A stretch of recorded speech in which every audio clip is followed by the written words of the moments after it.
Ladies and gentlemen, after years of hard work and countless hours of research, Gran Turismo 4 modding is finally here.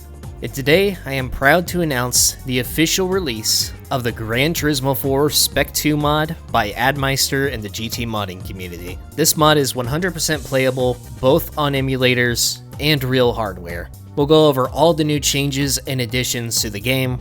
The credit for all the modders is posted in the description. I myself had no involvement in the development of this mod. All I've done is made promotional material for it, so please give credit where it's due.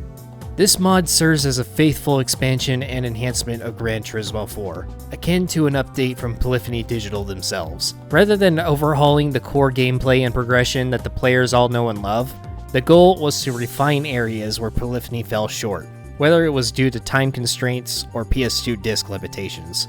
By building the mod on the single-layer disc version of the online beta build, rather than the dual-layer disc retail version, the modding process was made significantly easier, allowing for the addition of new content. So let's go over the new features, content, and changes introduced with this mod.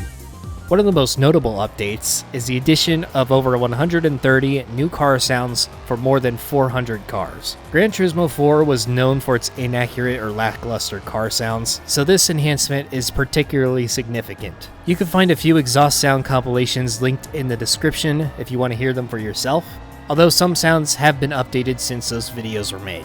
For the most part, these sounds only apply to factory exhausts. However, one recent addition is the inclusion of aftermarket exhaust sounds for some of the more common and repetitive cars in the series, such as cars powered by the RB26, Subaru Boxer engines, and a few others.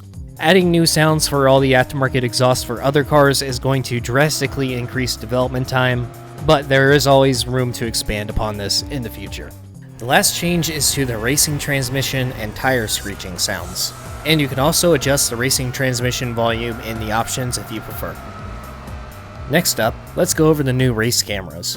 First up, you now have the option to enable a loose chase camera, similar to the one used in Gran Turismo 3. And you can also pair this with the monitor settings, which allows you to adjust the distance and your FOV if you choose to do so. The next new camera is a hood camera, which is not to be confused with the already existing roof camera. It adds a slightly different perspective that actually makes the sense of speed feel a lot better, and it looks especially good on cars that have long hoods. The last one is an interior/cockpit camera. Now this camera is definitely a hit or miss type camera depending on the car that you're driving. If you're driving an open cockpit car like the Cobra, then it looks especially well, but it doesn't really look right for other cars with pixelated silhouette interiors, and some cars even having tinted windscreens, which makes it quite difficult to see out of. This one I usually just enable depending on the car that I drive. And you will also be able to enable or disable any of these cameras through the options menu, which we will cover later in the video. So now let's explore all the new content. The track Valencia has been added to arcade mode and the event synthesizer. This track, which appeared in Tourist Trophy and Gran Turismo PSP, was relatively easy to port due to its compatibility with Gran Turismo 4's formatting. This does come with a downside, as the pit lane entrance is permanently closed off and may not even have any functionality at all, even if the barriers are removed. While this track isn't yet ready for GT mode, future mod updates may address these issues and potentially bring in tracks from Gran Turismo 3, or even entirely brand new tracks. In addition to Valencia, over a dozen cars have been ported from various versions of Gran Turismo 4, including those from the PAL and Korean versions, as well as special builds not released to the public. Some cars now feature brand new colors, bringing back a lot of fan favorites from other titles, and even introducing some fresh ones. When it comes to adding brand new cars and tracks, the formatting of the models and assets will still need to be researched and understood, so while it's not currently possible to implement those at this time, maybe one day we will get to that point. A notable change to the cars involves their factory tires. Road cars now come equipped with standard road tires instead of sport medium tires, providing a more realistic driving experience and introducing new handling characteristics that some players may not be familiar with for not having tried the standard compound tires previously. The driving physics themselves have been left unchanged, although there are some very slight differences between the online beta build and retail builds of GT4. So you might notice a minuscule difference there, but the mod itself does not alter driving physics. Now let's move on to the new and updated events. First up, the Chase Battle driving missions have been revived.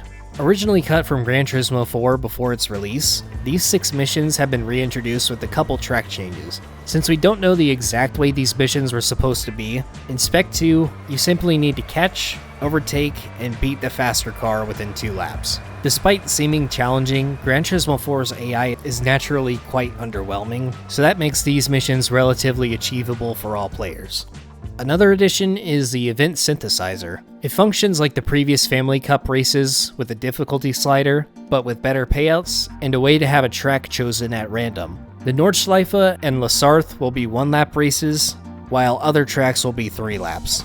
There are also multiple new events in the racing halls, with some existing events being updated in terms of track choices, race length, and opponent pools.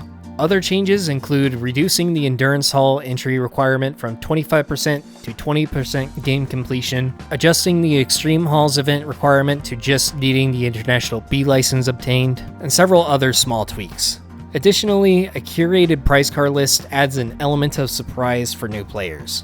Some prize cars have been left unchanged, but it should still provide a fresh experience overall. Also, once you win a previously unbuyable prize car, it will then become available to buy directly from the dealer afterwards. If you win a prize car but you dislike its color, you can now use a paint shop in GT Auto to repaint it to your preference. The cost to respray will depend on the car's value. GT Auto also now includes a manufacturer wheel selection, so you can change to any of your car's respective manufacturer wheels. Other car-related changes include corrected physics and stats for certain vehicles, dealership discounts, updated used dealership stock, and changes to rigidity refresher price. A full restoration option has also been added, resetting mileage and condition to new for 50% of the car's value, or a maximum of 250k credits. And rally cars now come included with dirt and snow tires by default.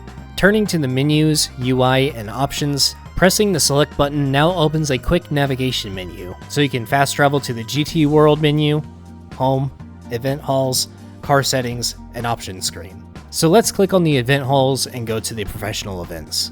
When selecting an event, a new garage button at the bottom allows you to quickly swap cars without having to navigate all the way back to the home menu. The race selection screen now features a yellow icon on the right side, displaying potential opponent cars.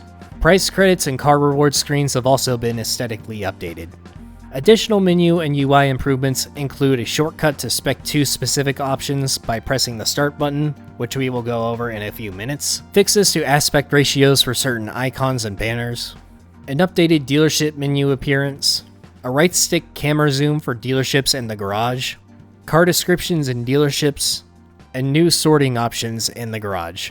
The in-game cheat codes also remain intact, with updated button combinations with the addition of being able to pass any driving mission. You can find the button combinations to these codes in the description. Last but not least, let's go over the new options. First starting with the Spec II specific options. This includes a prize car randomizer toggle, which, as you might assume, randomizes the prize cars you can win based on a seed using your username. The second is global car assist overrides, which can automatically turn off ASM and TCS for all your cars by default, which is a massive quality of life improvement.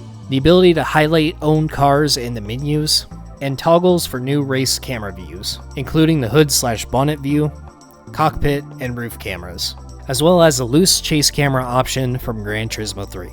Over in the race settings, you can now toggle individual elements of the race HUD, including position and timing, meters, G-meter, suggested gear/brake indicator, lap display, map display, and steering display. In the screen options, the video output setting will now be saved, eliminating the need to set 480 progressive scan each time you start the game. You can also set arcade laps directly from the arcade mode menu instead of having to do it in the options menu. For the controller settings, you can now map the right stick to shift up and down, and the R2 and L2 trigger sensitivity has also been improved for analog trigger users without the need for a patch. The NTSC-U version previously did not feature a language setting, so that has been implemented in this build for French, German, Italian, and Spanish languages. The last thing to mention are the secret and monitor settings can now be accessible without needing to input a code with the second controller port. So that concludes a general overview of the mod. This is not the end of development for Spec II, so you can expect updates to it in the future. I will be keeping everybody up to date on the future developments, so make sure you subscribe to the channel so you don't miss out. Now for installing the mod, a video tutorial is ultimately not necessary, as written instructions will be included with the download, and it should only take a couple of minutes. For those of you who are looking to play this on PCSX2, I have an emulation guide already up on my channel. Everything in that video should still apply to this mod, so if you're looking for a guide for all the best settings, make sure you check it out in the description, and I will also leave links to the HD texture packs, including Silence HD HUD and Haters Retexture Mod 3.0. For those of you looking to play this on real hardware or other emulators, unfortunately I just play vanilla games on my PS2, I've never done any modding on it, so I can't teach you guys how to play it on that, but I'm sure somebody else will make a video covering that at some point. And I also don't use any other emulators besides PCSX2, so if you're looking to play this on Aether or your PS3, you might need to source other videos to get those working. So with all that being said, I would like to thank everybody for their patience, and I would also like to give a special thanks to the team of modders who made this all possible. I will be uploading and hopefully streaming loads of Gran Turismo 4 Spec II content over the next few months, so make sure you are subscribed and hit that bell icon for notifications in case you're interested. Thank you guys for watching, and we hope you enjoy the Gran Turismo 4 Spec II mod.